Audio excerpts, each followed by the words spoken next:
ಇಷ್ಟು trendy outfit ದುಬಾರಿ ಇರಬಹುದಲ್ಲ.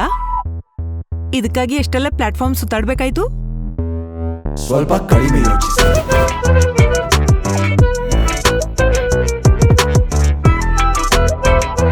ಇದನ್ನೆಲ್ಲ ತಗೊಂಡಿದ್ದು ಸಿಂಗಾಪುರ್, ಮಲೇಷ್ಯಾ ಅಥವಾ ದುಬೈ?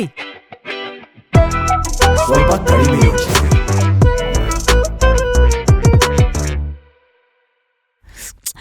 ಅಯ್ಯೋ, ಇನ್ನು 3 ದಿನ ವೇಟ್ ಮಾಡ್ಬೇಕಾಗುತ್ತೆ. ಅರೆ ಸ್ವಲ್ಪ ಕಡಿಮೆ ಯೋಚಿಸು. ಶಾಪಿಂಗಿನ ಸ್ಟ್ರೆಸ್ ಆಗಲಿ, ಡೆಲಿವರಿಗೆ ಕಾಯುವುದಾಗಲಿ, ಬಜೆಟಿನ ಸ್ಟ್ರೈನ್ ಆಗಲಿ, ಸ್ವಲ್ಪ ಕಡಿಮೆ ಯೋಚಿಸಿ. ಕ್ಲಿಕ್ ಮಾಡಿ ಅಷ್ಟೇ. ಫ್ಯಾಷನ್, ಬ್ಯೂಟಿ ಮತ್ತು ಲೈಫ್ ಸ್ಟೈಲ್ ಬ್ರ್ಯಾಂಡ್ಗಳು ಸ್ಲಿಕ್ ದೀಪಾವಳಿ ಧಮಾಕ ದಿನಗಳಲ್ಲಿ ಅತ್ಯುತ್ತಮ ಡೀಲ್ಗಳಲ್ಲಿವೆ. ಕೇವಲ 60 ನಿಮಿಷಗಳಲ್ಲಿ ಡೆಲಿವರಿ ಮಾಡಲಾಗುತ್ತೆ. ಹಾಗಾಗಿ ಬೆಂಗಳೂರಲ್ಲಿ ದೀಪಾವಳಿ ಶಾಪಿಂಗ್ ಆಗಿ ಸ್ವಲ್ಪ ಕಡಿಮೆ ಯೋಚಿಸಿ. ಕ್ಲಿಕ್ ಮಾಡಿ ಅಷ್ಟೇ.